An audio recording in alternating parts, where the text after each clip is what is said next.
Quiero dirigir un saludo muy especial a aquellos hermanos y hermanas que desde la enfermedad siguen esta Eucaristía a través de la televisión, a quienes les cuidan, que la palabra consoladora llegue hasta allí y les llene de esperanza. Que la Eucaristía que hoy compartimos como comunidad en esta parroquia, Nuestro Señor del Buen Consuelo, sea también para ustedes fortaleza de una comunidad que en espíritu se une a su sufrimiento y en oración también implora su fortaleza.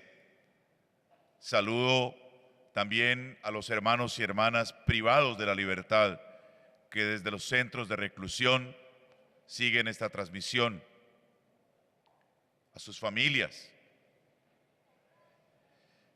También, por supuesto, dar un saludo al Padre Venancio y todos los hermanos sacerdotes que hoy acompañan esta Eucaristía con la pastoral afro aquí en nuestra arquidiócesis de Cali, especialmente a las comunidades de esta pastoral que están vinculadas a este trabajo ya de largos años en el municipio de Yumbo. Saludo al párroco de esta parroquia y vicario episcopal de la zona norte, el padre José María López.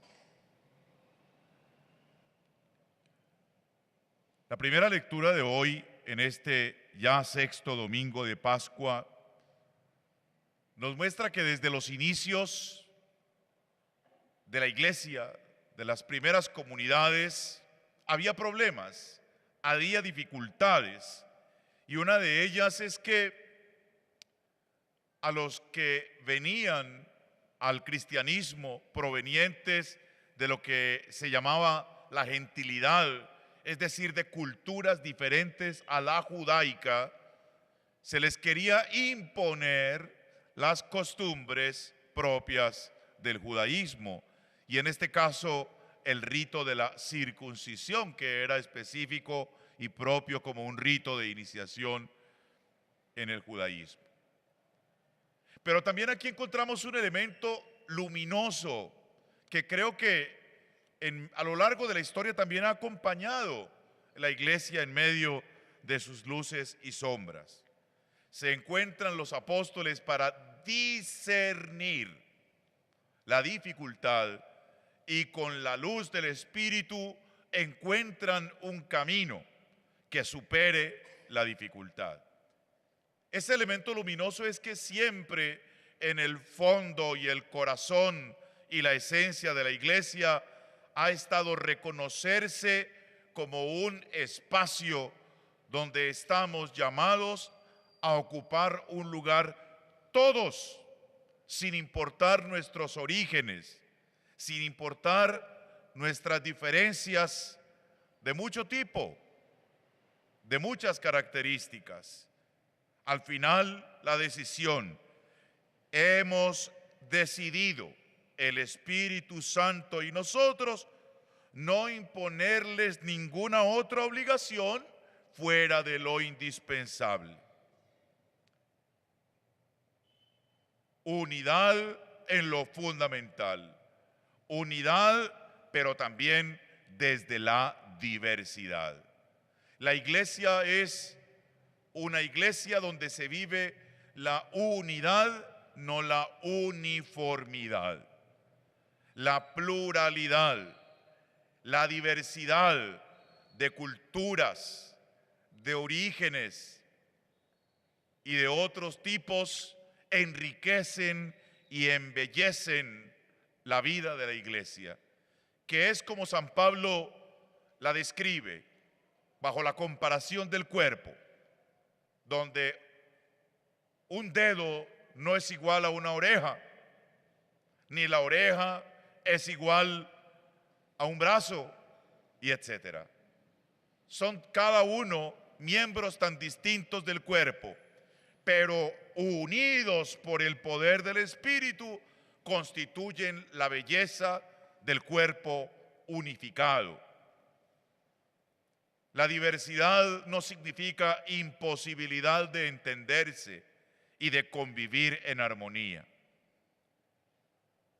A esto que en otros años ha recibido nombres distintos, incluso por ejemplo uno que estuvo muy fuerte en algún tiempo, la inculturación, ahora el Papa Francisco le ha dado un nombre hermoso: cultura del encuentro. Es decir, la capacidad de tender puentes para comunicarnos, para aceptarnos, para integrarnos, para caminar juntos. Hoy, cuando estamos recordando estos 168 años de la abolición de la esclavitud, tenemos que reconocer que hay todavía muchas barreras para que ese deseo que desde el inicio en la Iglesia ha estado como parte de su vocación, de ser una comunidad con espacio para todos, aún sigue habiendo barreras, abismos que distancian unas personas de otras simplemente porque son distintas, porque hablan distinto, porque tienen una cultura distinta. Y ante eso nosotros como iglesia estamos llamados en la sociedad a ser testigos de esa cultura del encuentro. Mientras otros hacen campañas para levantar muros, nosotros hacemos todo el esfuerzo para tender puentes. Mientras otros levantan o trazan o cavan profundos abismos para separar unos de otros, nosotros en cambio acercamos, allanamos los senderos para que podamos encontrarnos, entendernos y convivir pacíficamente. Ese es el testimonio, esa es la tarea.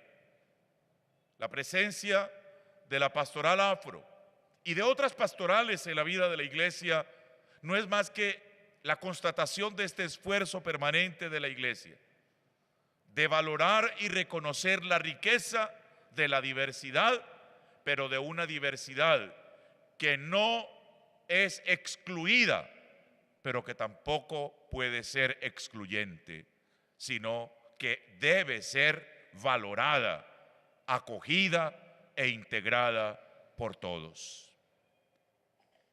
En segundo lugar, mis queridos hermanos y hermanas, mirando el Evangelio de hoy, descubrimos una llamada maravillosa del Señor en esta Pascua. La llamada a ser morada de Dios. El Señor Jesús en el capítulo 14 de San Juan nos invita a demostrar que le amamos, que amamos a Dios guardando sus palabras.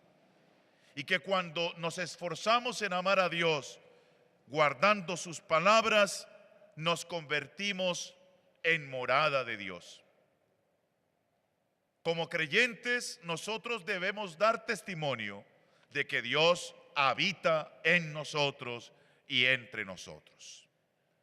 El misterio del Dios que vino a habitar entre nosotros tiene que seguirse haciendo patente en la vida de la comunidad creyente y en la vida de cada bautizado. Debemos entonces asumir esa vocación. Mi vocación es hacer presente a Dios en mi casa, en mi vecindario, entre mi familia, entre mis amigos, en el mundo. Y hacerlo presente con mi testimonio. Mi misión, tengo que ser un lugar para el encuentro entre Dios y la humanidad. Y si esto lo relacionamos con lo que acabamos de considerar hace un momento, la cultura del encuentro se vive concretamente cuando yo soy un hombre, una mujer que vive consciente de que en su interior se debe producir un encuentro permanente de sí mismo con Dios. Y al estar en ese encuentro permanente de sí mismo con Dios, se vuelve un instrumento para encontrarse constantemente con el otro, para estar abierto a entrar en relación con los demás. Hoy tenemos no la amenaza, sino la oportunidad de vivir con mayor intensidad esta vocación y esta misión. Vemos todos los días ese doloroso, que ya se está volviendo paisaje, desfile de hombres y mujeres, jóvenes, en un altísimo porcentaje, niños, mujeres embarazadas, con niños recién nacidos llevados aún en sus cochecitos, y ni siquiera de pronto pensamos que cuando pasan por aquí ya tienen miles de kilómetros a cuestas, no en un viaje de turismo, sino en una migración forzada por la realidad. Y ahí tenemos la oportunidad de dar testimonio como creyentes, de ser hombres y mujeres que al tener a Dios en su vida y vivir el encuentro con Dios, se hacen encuentro para esas personas. Cultura del encuentro, una mano tendida, un rostro amable. No invisibilicemos a esa realidad, no la volvamos paisaje. Dejémonos interpelar por esos hermanos y hermanas nuestras. No levantemos la muralla de la indiferencia haciendo como si no los viéramos. Tendamos el puente de la sensibilidad, de la palabra cercana, de la mano amiga. Finalmente, hermanos y hermanas, el Señor, una vez más en este tiempo pascual, recuerda un regalo maravilloso que tiene que ser fruto de la Pascua, que Él nos ha dejado. La paz les dejo, mi paz les doy. Sin embargo, Él nos aclara, no la doy como la da el mundo. Hermanos y hermanas, los cristianos que vivimos el misterio pascual debemos ser hombres y mujeres que cultivan la cultura de la paz, no de la paz política solamente, no de la paz social solamente, sino de la paz sobrenatural que no puede darle el mundo, sino que viene de Dios y que nos hace hombres y mujeres con una vocación de construir relaciones donde otros las quieren romper, de llevar perdón donde otros quieren perpetuar espirales de resentimientos, de venganzas y de odios, de vivir en el amor donde otros quieren mantener y perpetuar unas actitudes de resentimiento, de sospecha del otro. Sembradores de paz, misioneros de paz, porque es lo que hemos recibido de Dios. Hermanos y hermanas, al continuar este camino de la Pascua, avecinarnos a dos maravillosas solemnidades que marcan la recta final de este tiempo, la ascensión del Señor y el Pentecostés, pidamos al Señor la fortaleza de vivir estas tres características cristianas que la palabra de Dios nos regala este día. Y valoremos finalmente la libertad. Para ser libres nos liberó Cristo, y que nosotros no favorezcamos ninguna esclavitud, ni moral, ni social, con nadie. Que seamos hombres y mujeres libres por dentro, pero que liberan al otro y a la otra en su manera de tratarla y relacionarla. Que así sea. Amén.